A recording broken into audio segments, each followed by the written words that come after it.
Okay, we're going to have a look at this extract question then, which is focused on the character of Crooks and how Crooks is presented. As we know, it's a good idea to look at something early on in the extract, and a good idea to look for things really close to the end, because there's a good reason why the examiner has chosen to start and finish the extract where they have, because there's likely to be something that you could talk about.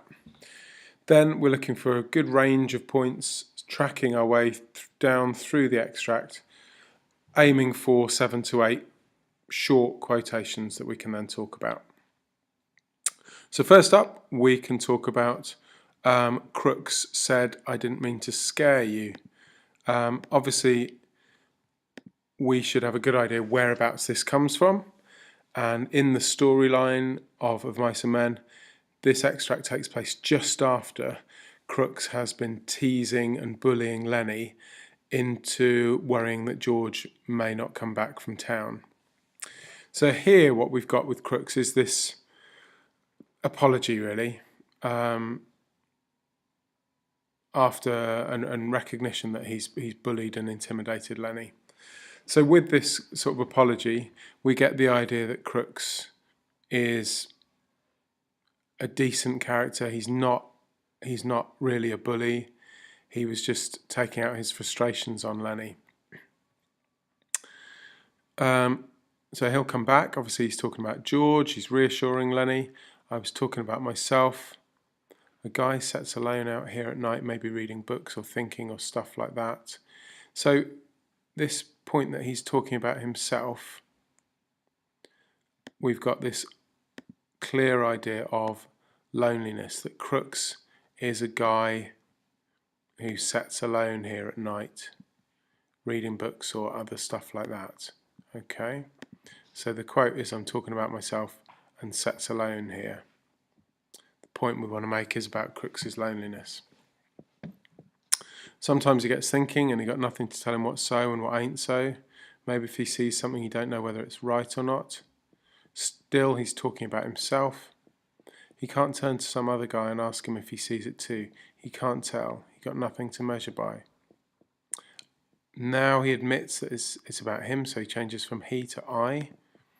I seen things out there. I wasn't drunk. I don't know if I was asleep. So there, I think we've got Crooks's kind of insecurity, his anxiety, which is caused by his loneliness. If some guy was with me, he could tell me I was asleep and then it'd be all right. But the trouble is, he hasn't got somebody there with him. So we can see that he's really kind of suffering from this loneliness. Just going to highlight "I just don't know" as a kind of backup quote to show Crooks's insecurity and his doubts caused by loneliness. He's looking across the room now, looking toward the window. Okay, well, I think there we've got the idea that he's sort of absorbed in his own thoughts. His focus isn't on Lenny anymore like it was at the beginning. But not a major point to make there, I wouldn't think. Then we've got Lenny talking. And interestingly, Crooks ignores Lenny. The stable buck went on dreamily. I remember when I was a little kid. So, the adverb dreamily suggests that he's thinking back to his childhood in a positive way. Yeah? I remember when I was a little kid on my old man's chicken ranch, had 2 brothers, they was always near me, always there. So there's this sort of sense, like up here he said, if some guy was with me, he could tell me I was asleep. Here he's remembering back to a time when there were people with him and he had 2 brothers. They was always near me, always there. So the point I think we can make here is that Crooks is looking back nostalgically to a better time and kind of almost longing for it to be that way again. He carries on with this sort of vision of what his childhood was like. Had a strawberry patch, had an alfalfa patch. Sounds a bit like George and Lenny's dream, doesn't it? Used to turn the chickens out on the alfalfa on a Sunday morning.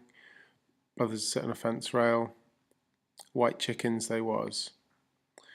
So all of that really is about his vision of the past, of how nice it was compared to his lonely, isolated present. Then we've got Lenny, so nothing really that we can use there. Crooks inquires what rabbits is he on about, but that could either be that he's genuinely interested or he's just a bit dismissive, and really not a major point there. Then we get this comment, "You're nuts," and it's repeated, "You're nuts." Crooks was scornful.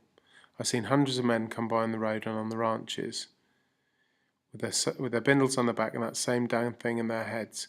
So Crooks is scornful of George and Lenny's dream. He's dismissive, and then he tells us why. He says that hundreds of men have come by with the same thing, the same dream. They come and they quit and go on, and every one of them's got a little piece of land in his head, and never a goddamn one of them ever gets it.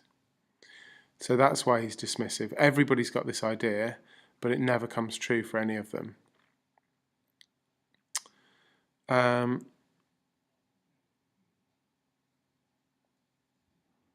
All of that really is about his scornfulness. So I'm just going to leave it with that quote.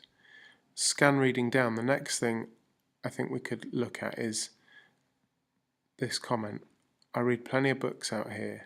Nobody ever gets to heaven and nobody gets no land. So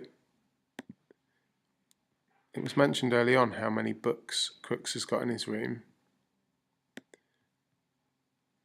And basically he's starting to believe in these negative endings. Yeah, he doesn't believe in kind of fairy tales anymore. So we could talk about him as being quite cynical, quite doubtful.